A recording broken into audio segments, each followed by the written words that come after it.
afternoon, everyone. My name is Lewis Smith, and tonight you are watching the MMA UK's review show of Cage Warriors 113, which took place on Friday. Obviously, a really good event. I know it's a little bit of a troubled time at the moment, but we did luckily get these fights on, which I think most people are grateful for. So we're going to be talking about that this evening. With me are my three esteemed guests. Firstly, I'll come to you, the main man himself, Chris Emmanuel. Chris, how's it going this evening, buddy? I'm good, mate. How are you? Yeah, I'm not too bad. All the better for seeing you, Chris, as always. You're such a smooth talker, you are. And obviously then we've got the powerhouse that is Katie Hunter. Katie, how's it going? Hey, I'm all right. Yeah, I'm good, thanks. How's self-isolation treating you, Katie? You're looking very well. Thank you. I did the doorstep drop to my mum earlier on today to leave her a card and present outside. So I felt really bad running back to the car, but got to be safe, haven't we? Exactly, we have. And last but certainly not least is Glenn the Sledge Williams. Glenn, how are you, buddy? Oh, pretty good, Luke. How are you, Matt? I'm not too bad. Ready to get into this tonight. Obviously, we had a big card on the weekend, something that I was looking forward to. Obviously, a lot of us had tickets. We were meant to be there. We were meant to be up watching Cage Warriors on Friday, which was going to go down at the Indigo. And then UFC on Saturday, which was going to be in the main arena at the O2. So really looking forward to that. It looked at one point that the whole thing was going to be off. Obviously, the UFC pulling out due to flight restrictions with the coronavirus. And Cage Warriors being not allowed to compete in the Indigo. But Cage Warriors were persistent. They moved it up to Manchester. Whether you liked it or not, a lot of people wanted it on. A lot of people didn't. But they went ahead, and we had some great fights. So I think we were all grateful for it in the end. Chris, I'll come to you first. Main event, we had, let me see if I can see this name, Bartosz Fabinski against Darren Stewart. A UFC fight that got pulled onto the card last minute. Obviously, Bartosz got the win, unanimous decision. A bit of a frustrating night for Darren. What do you think of the main event of this card? It's a really good game plan by Fabinski.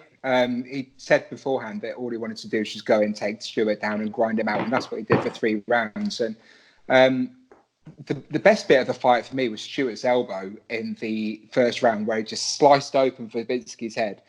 Brad Wharton sounded like he's going to have kittens. I don't know whether he got some. Some blood on his crisp white shoes or something, but it literally looked like an explosion. The blood just spurted out, and it covered both fighters for the remainder of the fight, actually. But Fabinski just ran. It's just the most frustrating fight for Stewart, because you know that Stewart's an explosive guy, and you can see by the end, halfway through the third round, he was absolutely exhausted. He's mentally drained, he is physically drained, and for someone to do that to Stewart, who is improved exponentially ever since he went to the UFC, you can see that his game his all-round game's come on leaps and bounds ever since he stepped into the octagon, and for someone to do that to Stewart is ridiculously impressive. And the judges' scorecards were 30-27, 30-26, 30-26. And as much as I'm a big Stewart fan, I think that's probably fair. I think round 2 was probably a 10-8. It was an absolute domination, unfortunately. But it was. I felt for the guys, because there've been such exciting fights all the way through. And technically, it was a really good fight. But in terms of excitement, it didn't quite measure up to the earlier fights, which obviously we're going to talk about later on. Yeah. And Katie, also, I know you're big friends with the dentist. What's your take on that? Wearing my T-shirt in solidarity of him today, my dentist T-shirt. You've got to feel for him. And he's, those guys in the main event accepted the UFC being moved to the States initially at one point. Then obviously it turned out that was just going to be the main event. So they would have thought it was off completely. Then they accepted to fight on Cage Warriors. Then they accepted to fight different opponents. Then they accepted to move up to Manchester. I don't think we can, I think people are underestimating how big of an ask that was. And obviously, I don't think it changed the outcome of the fight or anything. But Darren is his own biggest critic, and just reading his posts and speaking to him, he's very hard on himself about his, inability to get back up. But like you said, Chris, that was the guy's whole game plan. Fabinski's whole game plan, and you know, he probably just didn't have enough time. I know he's working on that all the time anyway, but didn't have enough time to train for that change of opponent. And Glenn, from a fighter's perspective, you know, we saw Darren get pretty much controlled for the entire fight. How frustrating is that kind of fight when you just can't get back up and can't stop being taken down? I've been in that position myself, mate, but I mean, at the end of the day, you've got to beat them with the punch now. Sometimes you see one top doing that and see underneath. As a fighter, you know that's the only way you can lose is by being dominated like that. He's probably frustrated because he probably wanted to get back and bang, but just the only way to not be in that position is don't go there in the beginning. Yeah. So is that something that you think you would say, you know, he needs to go back to the training room and address that now in the coming months? To be honest, knowing Darren, he probably does anyway. But it's probably you could probably think about going, beating him to the punch and you know, not standing and banging and shooting earlier or trying to take him down first, or you know, everyone covers every scenario, but it's just been beating the punch in it. And that's the thing as well. Sorry, Chris, go on. No, go on, carry on. And just reading his post, he was saying he has put so much into that side of his game that then when you are dominated like that, it makes people question what they can do to try and address that area of their game. The one thing I would have liked to see, when he did open up that cut on the side of his head, if he couldn't get back up, maybe he could have done a bit more damage, opened that up a bit more. Yeah, I don't think he'd have had any blood left in him if he had, because all the certainly look at round 2, it was disgusting. It's like watching a vampire orgy. The amount of blood was just horrific. But going back to what Glenn said, in round 3, Stuart actually did go to take him down first of all. He did this big takedown the first 30 seconds of the third, and it looked as if he was probably going to turn the tide. And then all of a sudden, from nowhere, Fabinski again just. The guy's got energy for days. Yeah. Considering the amount of blood that he lost, I watched this back today. His legs look blue, as if he literally had no blood left in him by the end of the fight. But he just kept going and going and going. That cardio is just off the charts. It was astounding because Stuart has cardio for days as well. And for someone to do that to Stuart is crazy impressive. Yeah.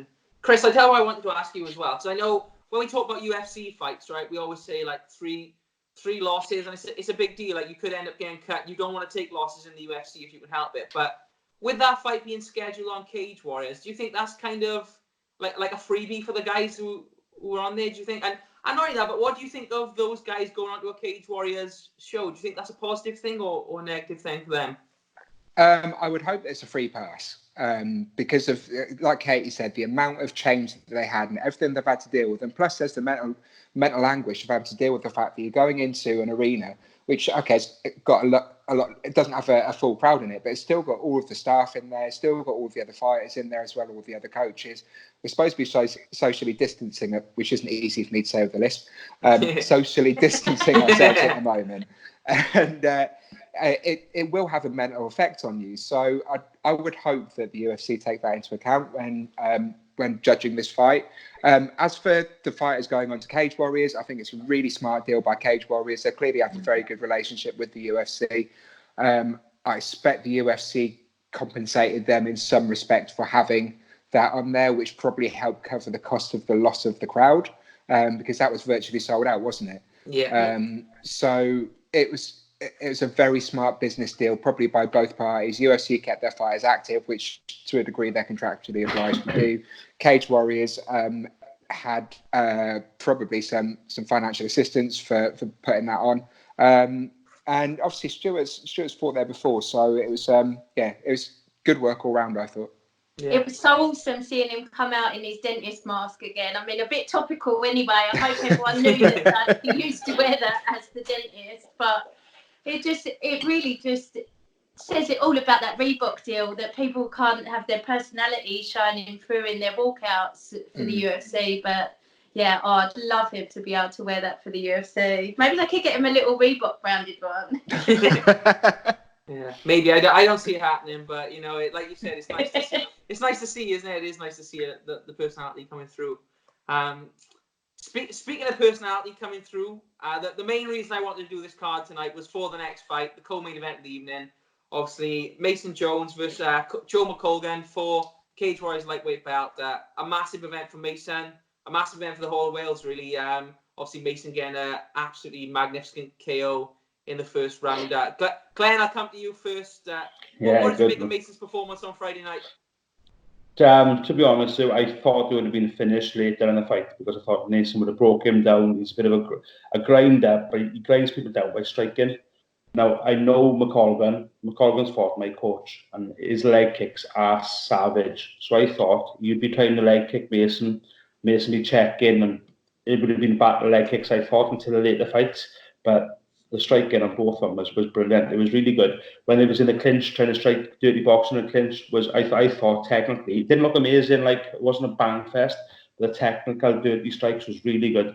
Mason trying to take him down, Mason's a black belt at judo. He got really high level wrestling under Craigie was. They are very good, and he couldn't take him down. So obviously he went back to his bread and butter, back to striking, and then caught him on that knee. And I thought it was a really good round. Yeah, it was an amazing fight, and obviously we saw the pictures on social media. The guys down in Wales going absolutely mental. He's a very popular guy down here. Yeah. Katie, I'll come to you next. Obviously, one of your favourite fighters, Lewis Mason. What did you make of this fight, Katie? I really enjoyed it, and I think Joe is such a tough guy, and I was amazed actually that he's only had one more fight than Mason, I think, because I just think of him as being around forever, and he's fought such high level guys, and they were the same, innit? Oh yeah, 10. Sorry, no contest. My fault. So. Yeah, so I was amazed, but he's fought people like Peter Queeley and Jai Herbert. He is a very high level guy, and I thought the fight would last longer, and it just shows you the level that Mason is at. He's to my mind, he's ready for the UFC. I understand if they want to hold him back for another couple of fights, really make sure that he's ready, but he's got to be number 6, I think. 96, sorry. Yeah. Well, I mean, I've seen Joe fight a couple of times. Like obviously Glenn alluded to, I saw him fight his coach Frango, and he's been absolutely awesome in his Cage Warriors career. Obviously, he's took a couple of losses, but on the most part, he's been really good. I was a little bit worried. I thought Mason would get down in the later rounds, but I always kind of had this awareness that Joe's got such good striking, so something could get caught. So I was worried, but like we've said, Mason just blew him away. Really, the power he had with those leg kicks. He was a different level, and obviously you alluded to it, Katie. So I'll come to you, Chris. Do you think Mason hangs around now and has another fight in Cage Warriors, or do you think they sign straight up to the UFC? Mason's only 24, so okay, he's had. If you look at his fight resume, it's not just MMA. He's highly decorated across multiple martial arts. But the improvement that you've seen from Mason, certainly in the last couple of fights, his game plan was absolutely spot on Friday night. Because Joe McColgan is such a talented striker. He's coming from a boxing background as well. So Mason just controlled the distance, controlled the pace of the fight, and he just chopped his legs out from underneath him. Just took away his base entirely. As Glenn was saying, closing in and the dirty boxing as well in the clinch. It was just such intelligent fighting. 2 fights ago, Mason wasn't that smart, I don't think. There's been a couple of times where he's just gone in, and because he's so strong and so powerful and so quick, he just bangs at people. Whereas with Joe, it was a completely different situation. So I think with him only being 24, 1, maybe 2 more fights, and he won't just go into the UFC just at the base level. He could actually go into the UFC as a real name to be reckoned with, because with this already 9-0 record and the names that he's got on his resume already, he really could be something special. Yeah, definitely. No, there's meant to be a card down in Cardiff now in June. I mean, I don't know what the time scale for this isolation is like. I think it's probably looking a little bit cutting it fine as to where that event goes ahead now, I would think. So I know he said post-fight, he said he wanted to headline that, but do you think there's no hope for that, Chris? Do you? Absolutely no hope. You've got to take into account as well. All the gyms are closed. There's the social distancing is going to have to go on. People need a good couple of months fight camp to fight at this level. There's no way on earth we're going to see any more MMA until maybe September at the earliest, I would say. Yeah, same as me, September, I think. Yeah, it's quite sad, really, isn't it? Like I said, I enjoyed this card so much, but like I said, you think now we've got a couple of months without it. It's quite sad, Katie, isn't it? Oh, it's heartbreaking, isn't it? Just obviously that safety comes first and health comes first, and 100% that's the right thing to do. But I felt like this year, more than any other year, had been kind of not kicking off until about March. Like the first Cage Warriors card of the year was Manchester, which was the 7th of March. Yeah. So, you know, we only had 2 Cage Warriors events, and now maybe nothing for 6 months. Yes, it's a crazy time. I mean, like I said, we can't complain because there's so much more going on in the world now. But oh yeah, 100%. As MMA journalists and fighters, you know, this is what we do. So obviously we have a little moan sometimes. But I mean, Glenn, I want to come back to you. What does this mean? Like you train, you coach as well. What does it mean for guys in your gym coming up to see a kid like Mason doing so well and again a Cage Warriors belt? Yeah, it's just what they're all going to aspire to be, isn't it? But Mason as well. I think what people don't see in Mason, although he's really loyal to his coaches, to Craig, to Greg, he trains a lot of different purposes. So he'll come to our gym. A lot of youngsters will see him come in and think, you know, I can be him. I can do that as long as I knuckle down. Because to be fair, he is a model pro. He is, you know, he's head switched on. He trains really hard. He goes out to Team Alpha Male to learn his trade. Comes back, does loads of different things. So yeah, he's just brilliant for what I call grassroots MMA as well. He's brilliant for us. Yes, it's amazing. Like I said, 4 Cage Warriors champions for Wales now. I was in here Friday night screaming at the computer, absolutely over the moon. I was gutted not to be there myself, and I know you were meant to be coming as well, Katie. So it was disappointing, but to see him get that, you know, really great for all of us in Wales. So congratulations to Mason and all the guys down at Celtic Pride, and all his team. Like Glenn says, he does train at a couple of different places. So yeah, so that was the co-main event. Obviously, Mason taking that illustrious lightweight belt. The fight before that was a fight between the Bear, as we was calling him commentary, David. I just got him written down as the Bear now. That's all I've got. That is his surname, isn't it? David Bear. Oh, yeah, that's his name, is it? Yeah, his nickname's David the Bear. Oh. It should have. Bear in mind that he's French. It should have been David Le Bear, surely. Yeah. How good was that walkout, Chris? Let's talk about the fight. Chris wants him in a Reebok deal. Obviously, the fight for this year was David Bear versus Nathan Bagentag Jones. Obviously, 2 very experienced guys. Chris, talk us through this one, buddy. Obviously, Nathan took a decision loss. What was your thoughts on the fight? I'm biased because Nathan's my friend. You know, I've known Nathan for 5 or 6 years now. He's such a good guy. I know what he puts into MMA, and I know his background that actually brought him into the sport as well. He's such a talented guy, and he's known for his submissions. I think he's had 10 submission victories in his career, but he's actually a kickboxing black belt. He never seems to get his striking off though when he's fighting. He seems to be quite static in his movement, which is just such a shame because I can see, I know the fluidity of him. I see him when he trains. I watch the way that he moves. I watch him in his kickboxing world title fights. So he's got it there, but it just doesn't seem to quite work for him in the cage. And normally when you get to the ground, you know, Nathan's a whiz. He takes people out from whatever position. It doesn't matter whether he's on his back or whether he's on top. He's so dangerous on the ground. But Bear, David Bear, he just controlled him brilliantly. It was a really frustrating fight to watch. It's probably the most boring fight to watch on the card. But in terms of game plan, in terms of intelligent fighting, I think David Bear, you've got to give him credit. Frustrating for Nathan. Definitely want to see him back in again. He's making a run for a title shot, and I'd definitely like to see him get one before the end of his career. Katie, where does for both guys really? Where do they go next after these wins? Well, I saw Nathan posted that he's not going to make any decisions at the moment. I don't know how old he is. Do you know, Chris? 33.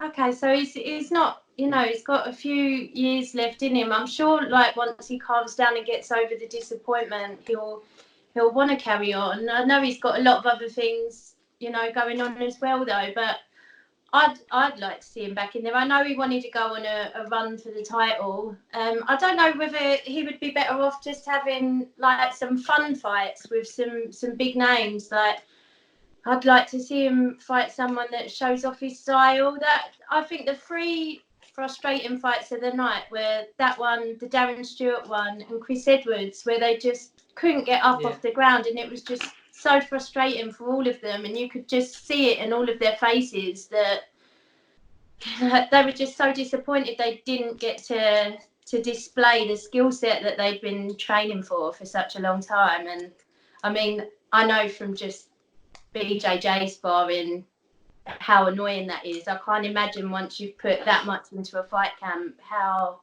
frustrating that is. So I get those emotions afterwards, and I'm glad nobody's making, you know, big decisions about their future at the moment. Glenn, what's I'd your like to take see on that? sorry, just beforehand, you said about fun fights. Wouldn't you love to see Lahore versus Jones 2? Definitely. I would, but hasn't Lahore just signed for different promotions? Oh, he's signed for PFL, hasn't he? Yeah. I forgot about that. Oh, that's a shame. Yeah, I would love to see that.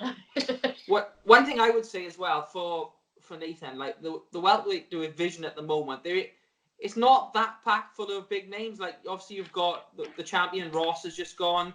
Dalby left before that. He went to the UFC. Lahore's gone to PFL.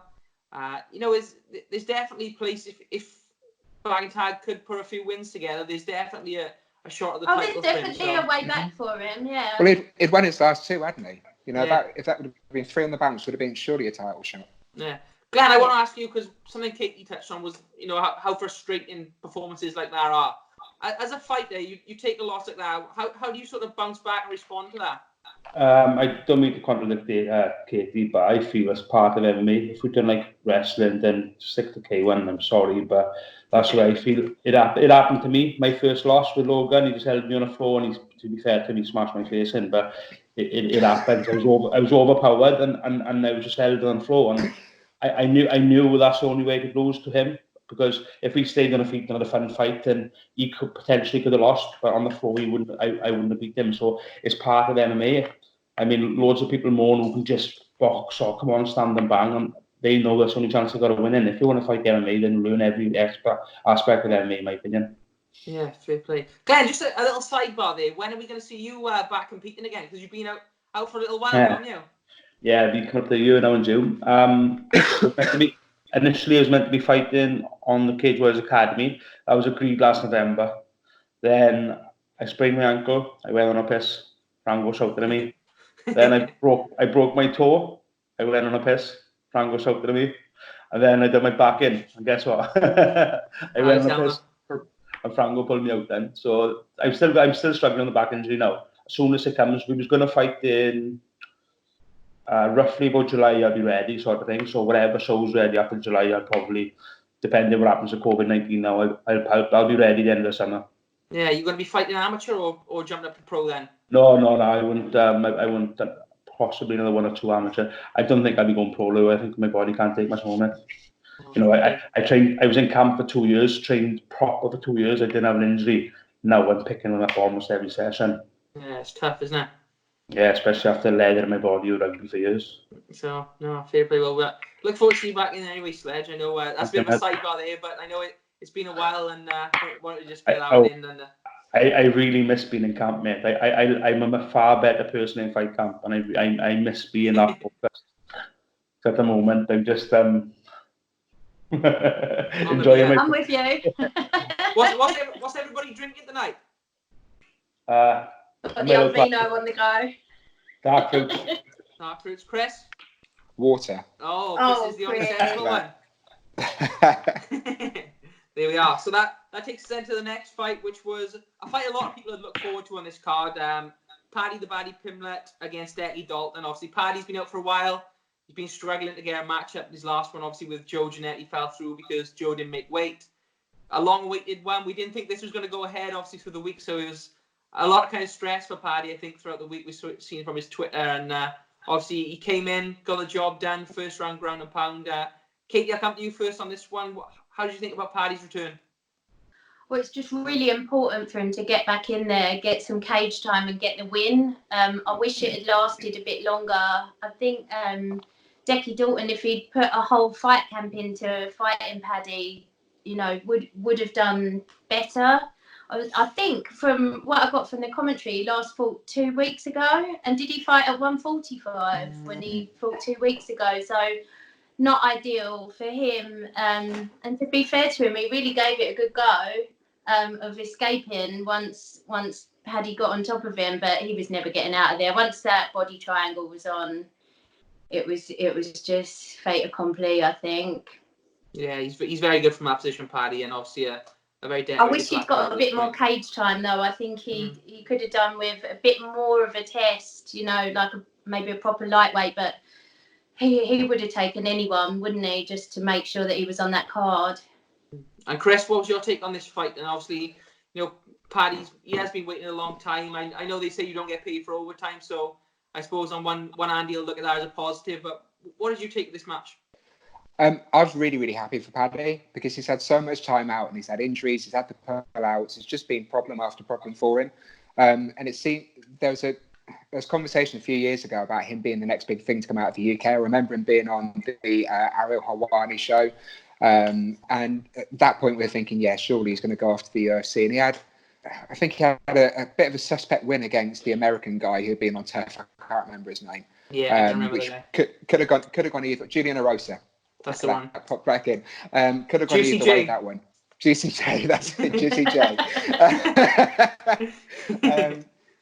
But then the great thing about Paddy this time, though, is come out, you can see a completely different, more experienced, more well-rounded fighter. In the first 10 seconds, he got caught with this sweet little, it's a short left hook by Decky, just landed clean in the chops. And I thought, he's coming out stiff and his striking is going to be suspect again. But then I think it's 25 seconds in, he caught him with his own straight right. So it just looked so much better as a fighter. He controlled the range. His footwork looked a lot better than usual. He looked calm, composed. And okay, it was a slip by Decky that allowed him to get on top. But it's just so intelligent once he got into that position. So it wasn't just the body triangle; it's the fact that he had Decky's right arm locked in the body triangle as well. So he had complete control over him. He knew full well he wasn't going to get him with a rear naked choke when he was locked up against the fence like that. But he was just squeezing the shit out of Decky's chin, making him uncomfortable, making him make a mistake, which would allow him to capitalise. And then when he did capitalise on him, the power you're seeing from Paddy now. Paddy was always a tough-hitting kid, but now he's a 25-year-old man. He's actually getting that man strength. And you could see that he was hitting so hard when Decky was on the ground. And Decky doesn't, he's the type of guy who doesn't have any quit in him, but he didn't like it one bit. So it's a really good stoppage. I want to give a shout out to Paddy for his dance as well. Beautiful. He is good, actually. He is good. But no, I was really, really happy for him. And it's great to see. And for Cage Warriors as well, it's great to have Paddy Pimblett back because he is synonymous with the brand. And it'll be really good to actually see, once all this coronavirus stuff's out of the way, Cage Warriors back in Liverpool, Paddy Pimblett headlining. Definitely want to see it. Love the kid. Yeah. It's a shame he can't get a quick turnaround and get straight back in there because I think he could really do with building on this momentum. Yeah, Glenn, I can see you shaking your head there, buddy. Bring him to Cardiff. Get him to Cardiff. So I don't think he's going to be fighting Mason for the title yet. I'd love to see him fight Mason in Cardiff, but I think Mason will fight the winner of Ben Lachtar and Jack Grant. That'll be in Cardiff, and then possibly Mason will go to the UFC. And then it'll be vacant, and then I think Paddy fights for a vacant title at the end of the year in Liverpool. And again, his fans, he got millions. I'd love to bring him to Cardiff. I promise I won't have a go at any of them. I promise. But it'll be a great night to tell you that. Yeah. Glenn, one thing I was going to say, Paddy has been calling out for his shot at the UFC now, I think, isn't he? Is that something you think? Do you think he can jump straight away, or do you think he's? Cause I was looking at it. I know Chris said about his striking. I don't know if his striking is at that level yet. I mean, what's your take on Paddy going to the UFC? I don't again because I think Paddy is really good when he's dominates, okay. But with the UFC, so many wrestlers been dominant in the lightweight division in the UFC now. I think he'd be come and stuck a minute. I think the striking could probably do right for a minute because he's so long. I lightweight, this would be, but obviously deep work. But I think a genuine wrestler has put him on his back. Okay, he can snap a triangle from anywhere, but I don't think. I think a couple more because. He's rusty. He's 18 months off. He's going to be rusty again. So let's get back on top. We're going to fill his problems. And then I think, definitely UFC. Yeah. Who do you think he fights next, Glenn? Anyone you can think off the top of your head that could be a good matchup for him? I think he got to fight Desmay. I was going to ask you just now. Anyone know why Desmay pulled out? Because I've been looking on my phone all day and I can't. There's a few rumours going about why, but I don't think it's true. I think it's because he's been accused of being on PEDs. But I've looked online. He's not injured, and he just withdrew. I don't know why. I've never heard any of those rumours, so I don't know. That fight's got to happen, I think. Paddy and Desmond. That'll be a really good fight, actually. Isn't that fight as cursed as Tony and Khabib? Check out the same card. Maybe they cancel each other out. While on the subject of Desmond, I think Desmond McColgan, that will be one of the best fights on Cage Warriors, I think. Both very good strikers. Yeah, I know. I wondered if they give Paddy to McColgan. Oban Elliott was calling out Paddy and Desmond as well, wasn't he? So that's another guy who's one in a big time. I don't think it's a lightweight in Win Britain that Oban hasn't called out yet, to be fair. He probably called his teammates out now. Yeah, to be fair to him. But no, I think for me, so the guy that Ben Lachter, the guy that Jack Grant's fighting, I think him and Oban, I think that would be an outstanding fight. Both strikers. Lachter, median as he's known, is brilliant at scrambling, so he'd be hard for Oban to take down if he decides to wrestling. I think that would be an hell of a fight. Yeah, I'd like to see Paddy versus Jordan Vucinic. I know Vucinic fights at 145 at the moment, but he's such a big lad, and he's another one who's so young. He's only 23, but he's the same size as Paddy. Now him stepping up, that would be those two guys. I think would just literally go at it. Yeah, another good possibility there. So that takes us on, obviously, Paddy Pimblett got his comeback win. That takes us to the fight before that, which I'm going to start off with Katie Hunter on this one because I know she had some very strong opinions on it. First of all, I want to say it was a brilliant fight. Perry Goodwin was a brilliant fight versus Steve Aimable. A really great fight in the featherweight division. Two warriors going at it. Perry Goodwin obviously taking the unanimous decision there. A lot of people felt they went the other way. Katie Hunter, I know you were one of them. Talk us through this fight. So I want to say that I thought it was an amazing fight as well. I've got no problems with the fight. It was my favourite fight on the whole card. But I think Perry definitely got the first round in terms of volume. I mean, to me, and I'm going to be coming back on you guys and asking you to be honest with me because, you know, I have been accused of being biased in the before. So I even felt that Steve landed the harder shots in the first round, but I thought that you could give it to Perry Goodwin on the volume, and he was kind of controlling the pace, I thought. The second round, Steve dropped him, and he definitely did the more impactful shots, the most damage, effective striking, effective grappling. I don't think there can be any qualms that Steve took the second round. And then the third round, I thought that Perry won the first minute, maybe won the last minute, but I thought that Steve did more damage, caused more impact, like had more impactful shots. I've been listening to a lot of podcasts on judging and the rules and how they're supposed to be applied, and I felt more confident than before I'd done all this research into the rules. So although having said that, the podcast that I got it from, they disagreed with me on the result, so there we go. But I was really confident that it was going to be an aimable win, and I've spoken to a lot of people who felt like that, so I'm interested to hear what you guys think. Yeah, I mean, first of all, we want to say I don't want to seem like we're taking anything away from Goodwin because he is an absolute savage guy. Put on a hell of a fight, and I did generally. When we first watched it, we were talking about it in the chat. I said I think that could go either way, but I think Steve may have just edged it. But you know, for me, I wasn't mad at the decision at all. Chris, what was your take on the fight? So when I first watched it, I was 100% certain that Steve Aimable would have won it. It was. I thought that Aimable had, as Katie said, had landed better in the first. I thought that in the second he dropped him, and then obviously had the takedown with just over a minute and a half to go. Then the third he took him down 4 times. But I watched it back today, and I saw it completely differently. I think Goodwin had the best of the first round. That was the one on the day I thought was either way. When Aimable took Goodwin down in the second round and he cut him open with 10 seconds to go, He did nothing. He barely threw a strike. He literally jabbed him a couple of times in the ribs, maybe after he'd had him on the ground for 30 seconds. He sat there with his hands on his biceps, didn't actually do anything whatsoever from that position. He dropped him. But if you actually look at the volume of strikes in the second round, I thought the Goodwin actually landed a lot more than Aimable did. Aimable looked like he was controlling the fight because he was controlling the centre of the cage. He was walking him down. He looked like the more composed, more calm fighter. Because Goodwin's flashy. Everything he throws at 100%, and he does that reset that I really want his coaches to knock out of him, where he trots backwards.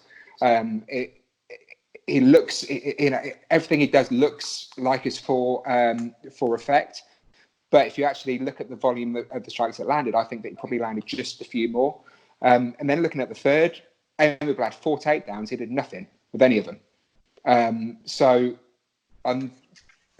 On reflection, I think it's probably a good decision. At the time, I thought it was a dreadful decision. I was 100% saying, I was actually saying 30-27 Aimable, but now, having watched it back again with the volume off, it really did change my mind on it. But one thing I do want to say about the fight, though, what the hell were they wearing? It was a battle of the bad shorts, wasn't it? Both shorts were dreadful. Perry looked like he was wearing pyjama shorts, and then was Stephen like, I don't know, neon camo? I couldn't work it out. He puts up a poll for fans to pick what shorts they want him to wear. They trolled him then. Honestly, they got trolled because they were dreadful. But no, they are such talented fighters, those two. They are so good. And it was a hell of a fight. There were so many good fights in the night, and I think it's probably fight of the night. Yeah, it was a crap fight. Glenn, third opinion on this then, buddy. First of all, who had the worst shorts, and who would you give the win to? In your opinion? I prefer Steve shorts. I like camo, even if it was bright. But Perry Godwin, I'm sure he borrowed Strauss's shorts from a crowd, like the stupid lumberjack shorts. I don't know. But I was surprised how good Aimable's wrestling was. I mean, but like Chris said, he didn't do much when he got him down, but that's so sapping. And then Godwin still got up, he still found the tank to go forward to the third. I would have given a third on a draw, 10-10. They both going for it, both throwing in the last round and find a draw from somewhere, you know what I mean? That would have been ideal, but I definitely want to give Godwin a win. I thought Aimable won. Oh, fair play. It really did divide opinion. You're welcome down at BKK anytime, Glenn. If I remember rightly, okay, the only power shot Godwin was landing, and he's a bigger guy, he looks the part, so the only power shot he was landing was the uppercut when he was coming in close distance, or only come back out pocket. I would like to see him throw that and go to second phase, but he wasn't. He was throwing it, coming back out. Not like resetting and loading, but just coming out to the pocket. You either follow that up or something, or you set up a second phase. I didn't understand why he was doing that. Yeah, it was a great fight. I mean, I'm kind of, like I said, I was, at the time, I thought, I could go either way, but I did feel Steve just did enough. It's interesting to hear what you said, though, Chris, that you, on second watch, it was different. I guess it's difficult to judge these fights sometimes, isn't it? Mm-hmm. Yeah, I don't envy them. I don't envy those judges at all, because that was a really high-level contest with 2 superb fighters. So it would have been... Could you imagine if Joe versus Mason had gone the distance as well with the striking in that? Yeah. They're moving like ninjas. You would never have been able to actually land it in one didn't. So I agree as well.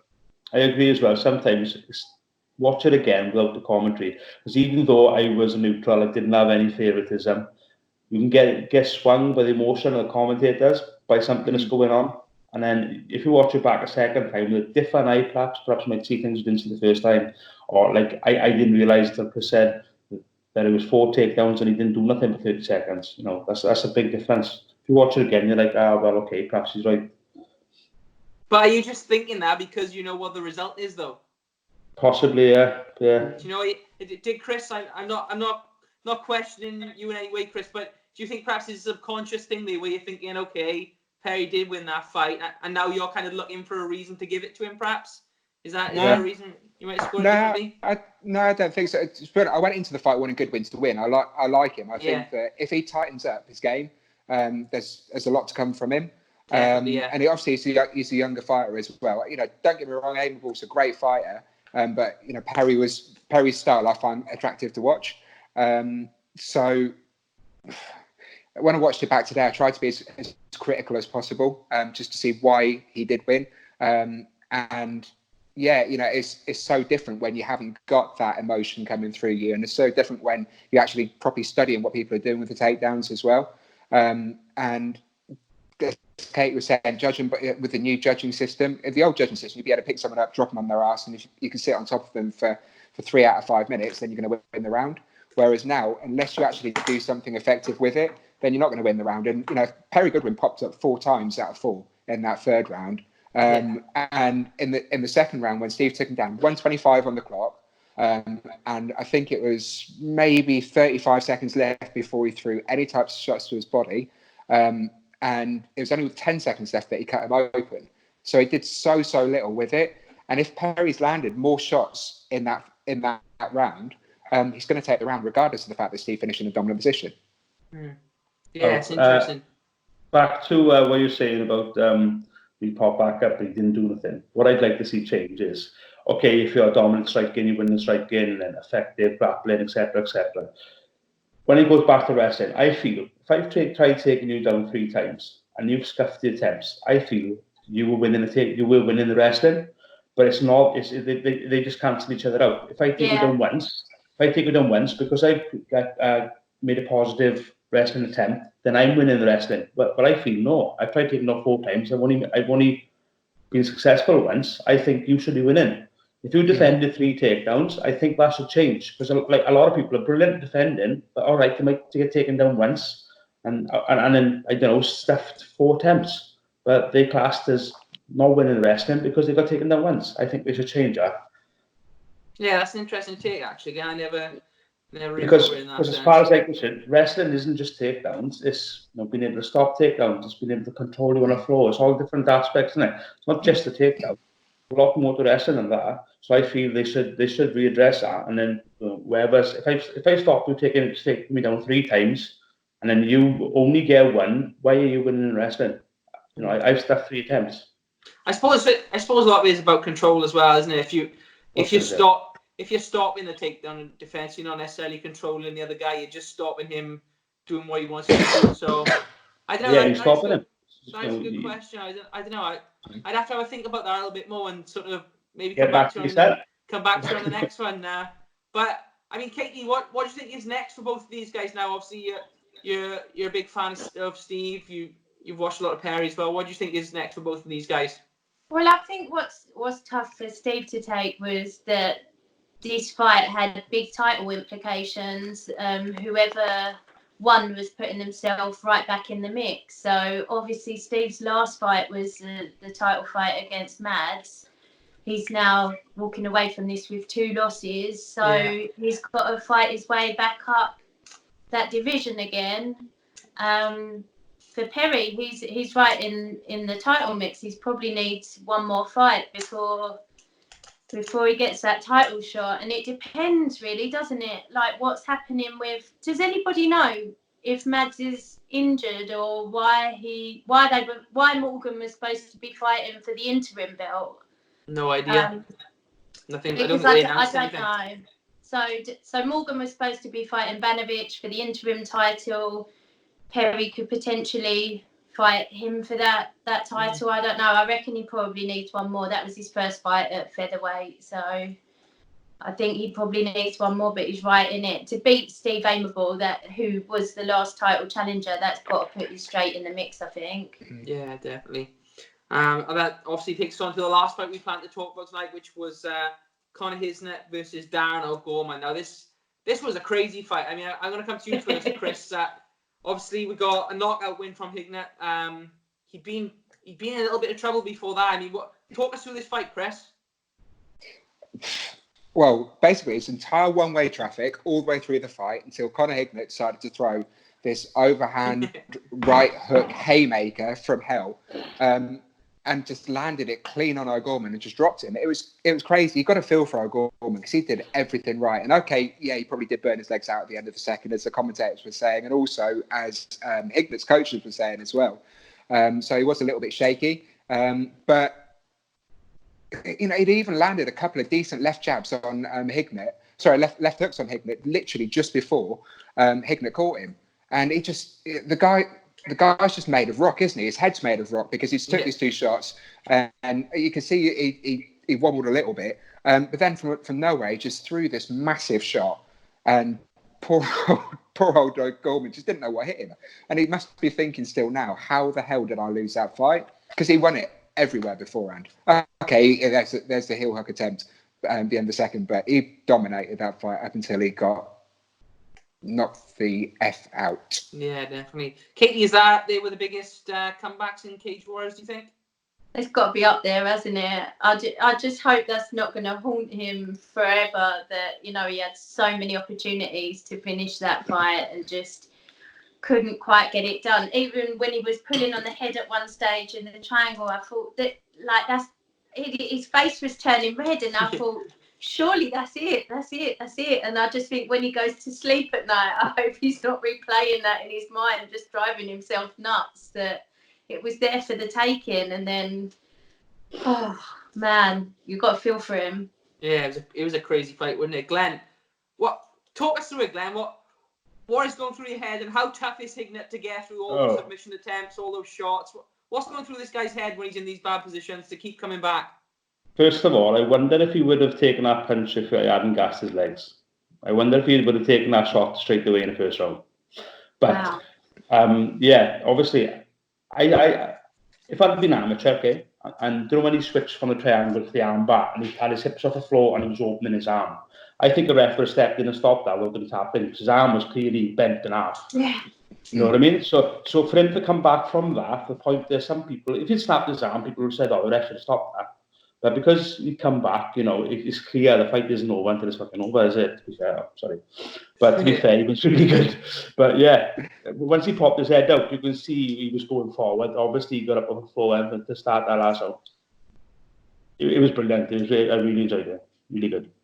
Yeah, so it's always great to see. I mean, I know obviously if you're no Gorman fan, you're not going to be happy with that, but it's always great to see someone come back like that, Katie, isn't it? I love an underdog. And just never give up, to not just think, I'm, going to try and get through this and get the moral victory by not being submitted. He still knew that he could win it at that stage, and just, that was a Hail Mary, and he deserved that. It was quality. Yeah, big knockout indeed. And that obviously covers the fights we wanted to discuss mainly. One thing I did want to bring up with Glenn was a good friend of ours, another Welsh guy who fought on the card, Chris Des Edwards. Chris obviously been out for a while. He came back in and took a loss, a pretty straightforward loss. He was dominated for 3 rounds pretty much. What did you make of Chris's performance today, Glenn? Yeah, gutted for him. But, like I said, my prediction, it would have been, you could see him trying to go for that heel, but it was the rest, and he just taking space away. He was just stop him attacking from above them. As a lot of the Freddy boys, they love fighting off above them. I know you should do MMA, but they're so good they BJJ. I didn't think it was over until like the last 10 seconds. I thought he could still have got a sub. But and lucky for him. Yeah, he's the kind of guy as well, Chris. He's taken losses before. He always bounces back. I mean, do you think he's a little bit too small for the weight at featherweight, perhaps?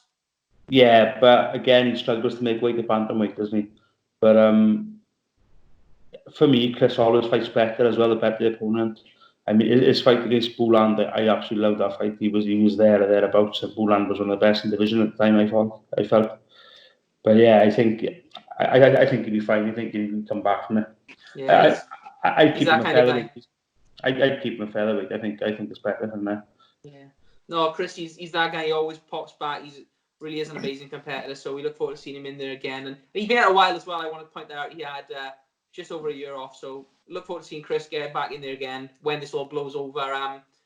Chris, what did you think of Hendon's performance? Did you see that fight? I know it was one of the first ones. Yeah, I only saw bits of it. But the thing is, Hendon's a talented kid. The problem is with Hendon is he doesn't actually promote himself that much, so you hear nothing about him. Yeah. But he's just quietly built. He fights out of, I think it's one of Andrew Fisher's boys at the Fish Tank up in the northeast Sunderland sort of way. But I know his management, Hendon. And I speak to his manager quite often, and he says that he's such a talented kid. He keeps waxing lyrical about how good he is and how far he could go. but it'd be good to see Hendon actually start create this persona, or at least allow his persona to come out outside of the cage as well, because he's got the platform now, sitting in Cage Warriors. He's got a win over. So Edwards is a Cage Warriors veteran, so he's got a win over someone who's actually a proper name. This is the opportunity now to actually build yourself up and start pushing your career forward. And I hope that Hendon does that. Yeah, Katie, what was your thoughts on that fight? Yeah, it was just much the same as what you guys said. It was a dominant victory for him.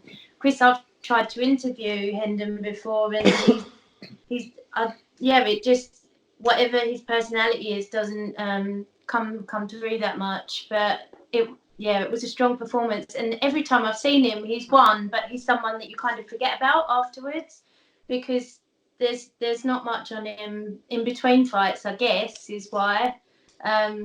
But yeah, I've got a soft spot for Chris, so I wanted him to win that fight, and it was just another tough one. Like I said, there were 3 on the card that were just really frustrating. And Glenn, you're right, 100%.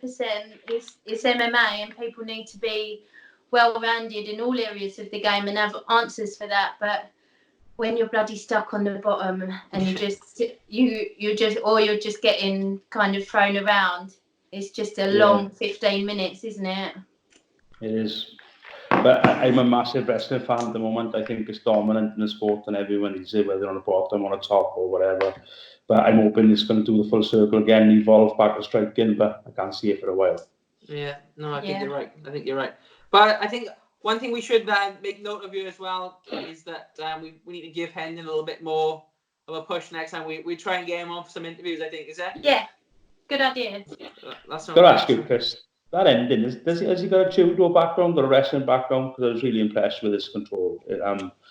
Kicking the leg was, for me, I know it looks simple, but it's high level. He was really good with the body lock and the gable grip and kicking the leg up. He was really good. Truthfully, I don't know. He works with some very, very good guys up in the Northeast, but in terms of his skill set, it's literally he's managed by my friend Wad, and Wad says, he's amazing. Just talks in the round about him rather than the specifics. But I keep being told he's one to watch, along with the young lad who we were going to talk about. I think we haven't quite got time for. I just wanted to drop a name into Adam Amazinger. How good did he look? Ooh, yeah, he didn't look too bad, did he? He looked good. Oh my God, he was. No, James Hendon beat him. I'm trying to think who. No, they. Oh no, sorry. That was the last second knockout, wasn't it? It was the last second one. They've both got the same sponsor. It was, yeah. Sorry.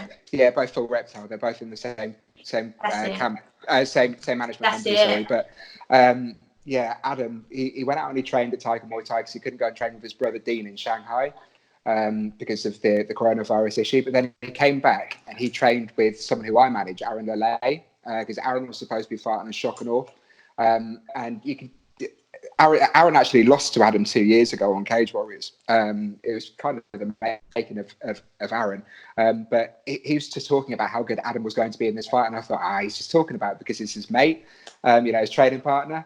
He just controlled everything in that fight. He controlled the range. He controlled exactly where the fight took place. His knees were absolutely lethal. The need to set up the initial knockdown. And then he got on top and he just started pounding away on poor Jake Bond.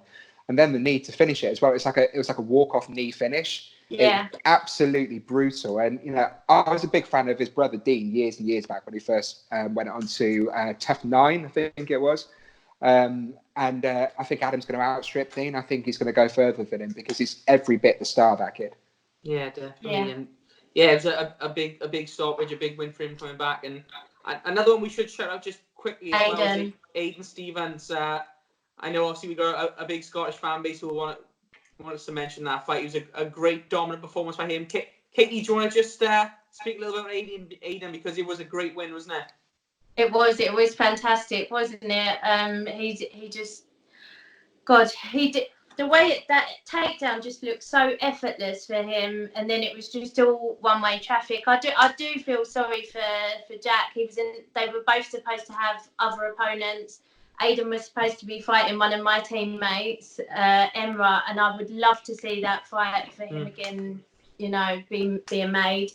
Emma was sick, so he couldn't fight. But yeah, just as soon as he got him to the ground, it was just vicious, wasn't it? It was very dominant on the floor, isn't he, Aiden? So yeah, it was fantastic. So yeah, I mean, guys, one thing I just want to round this off with was what was your take on this card overall? Chris, I'll come to you first. You know, a lot of sort of comments either way that it should be on, it shouldn't be on, given the circumstances with COVID-19. What was your take on the card overall, coming away from it now a couple of days later? Initially, my first thought was it shouldn't be on because of the health, because of the pandemic, the sweeping the globe. I don't think that we in the country are taking it seriously enough.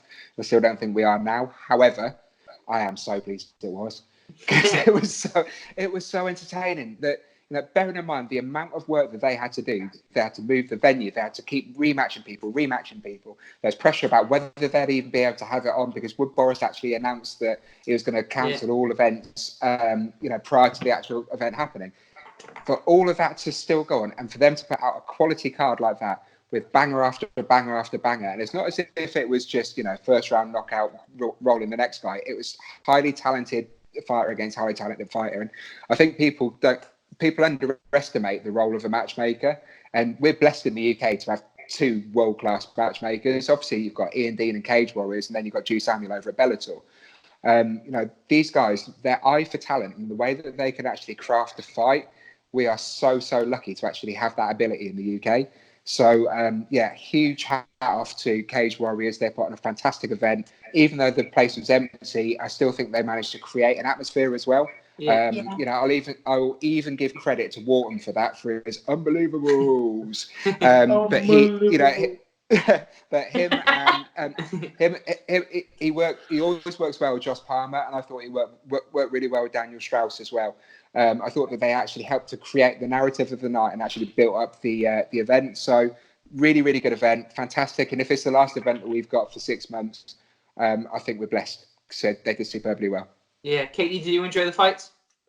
I really enjoyed the fights. I felt, especially the Perry Goodwin, Steve Aimable one, I felt like that, to me, felt like there was a crowd there. Yeah. They looked like two people fighting their hearts out for the crowd around them. So they did do an incredible job. And again, I always give a shout out to Ian Dean for not just this card. They really build a narrative around every fighter that's in Cage Warriors. Like, you become so invested in them, and it's easy to kind of see who's going to fight who next. And there's a clear path to the title. There's obviously a clear path to the UFC for the people who are going to do that. And I just there wasn't a single fight on the card where I didn't care about at least one of the fighters, or wasn't torn, because I love both of the guys fighting each other. And there's big implications for whoever walks away with an L. I just think they do a really, really good job of building storylines for these guys. And I thought the fighters did their part in delivering, because it would have been so easy. Their heads must have been scrambled from that whole week of it's on, it's off, it's in Manchester. Oh my God, Boris has just said that everything's going to be shut down. Does that mean Cage Warriors as well? Their phones must have been going nuts all week. I saw loads of them put out please stop messaging me every update. I can see it, I'm hearing it myself. How they kept their head straight enough to go in there and fight like that. I think, I just massive respect to them. Whether you think it should have been on or off, you've got to have massive respect for what they did in there. I think they're all amazing. Yeah, definitely. And Glenn Williams, last word on Cage Warriors 113? I just hope they find out that no one got COVID-19 at all.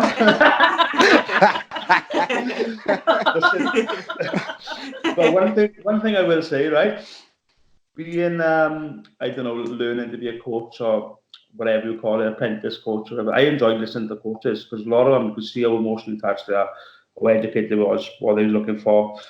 Even though one fighter's doing one thing, they're shouting opposite, and I'm trying to think to myself why, and when they was doing it, I'm like, that's why. So it was good to listen to the coaches, because you could hear every single word every coach is saying. And then you never ever get that. When's the last time you watched the show and was able to listen to the coach like you did on Friday? Yeah. I thought that was really good. Any coaches that stuck out for you, Glenn? And I hate to say it, but Jack Mason was pretty good. Shaky, but I know how good Shaky is anyway. Richard Chow is an amazing coach. I know how good he was. There's a couple of guys that I didn't know who I thought was good talking as well. I'm not sure which was which, but Perry Godwin and Steve Amy will fight. The Perry Godwin's coach, he was good. No, to be fair. But it was good. A couple of them was good. Yeah. What was your take? Did you enjoy the card overall, Glenn? Yeah, I did. I really did. It was good. There's a few more fights I would like to see go ahead on there. I mean, there's rumours of Orban was meant to be fighting up there, but it didn't happen. I would like to see him be up there. There's a couple of fights, a couple of people I'd like to see him fight. But yeah, it was 11 fights for Cage Warriors fight. It's quite small, but yeah, it was still a great night. And when we can see us off into the sunset for it. Yeah, I loved it. I think it was a lot of it was anticipation. Like I said, I was supposed to be up there for Cage Warriors and UFC, so not having that, but still being able to sit down through everything that was going on and still watch some fights. I was happy to get some beers in, get a big pizza, and sit down and scream at the computer for an hour. So I love this card and really glad it went ahead. And like everyone has said, I have to reiterate that even though it might be the last one for a couple of months, that's a good way to end it. And as for us guys, I think we're gonna have to start kind of trying to get some different content now because we're not gonna have any shows for a while. Obviously, we want to keep on going, so maybe we'll do a couple more of these over the next couple of months, and we'll find some stuff to talk about. If people have got any ideas, they should definitely drop us a line. Anything they'd like to see us talk shit about. I'm working on one now, and I'm working on the reason why people are leaving rugby for MMA. So I'm gonna dig deep into that and see what I can find. Yeah, no, fair play, Glenn.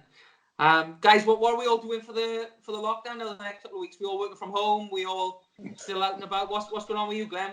What's your plans for the next couple of months? Well, I'm a regular industry work, so I can't work from home. I can't. But we are to an extent, but we're on an emergency breakdown service.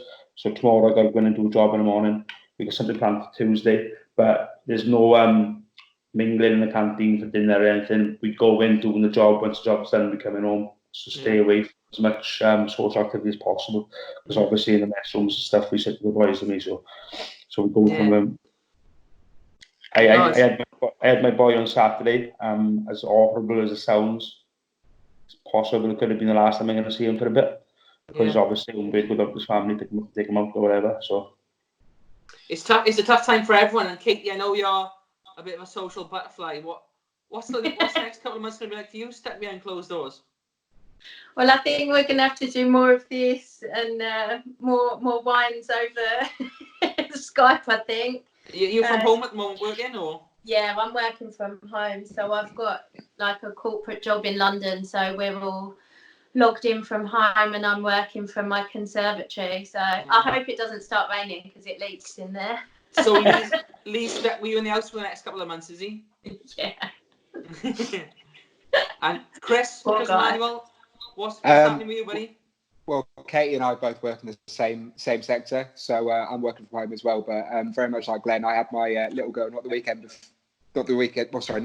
the weekend before, and I think that's going to be the last time that I can actually have her for a while, simply for the same reason. She's got a bit of respiratory weakness, so me and her mum are making sure that we keep her very much isolated. So at the moment, I'm doing. I'm the fit one. I'm a bit like Will Smith in I Am Legend. So I'm the one that goes out hunting gathering. I'll go out and I will pick up groceries for them. I'll drop it at their door.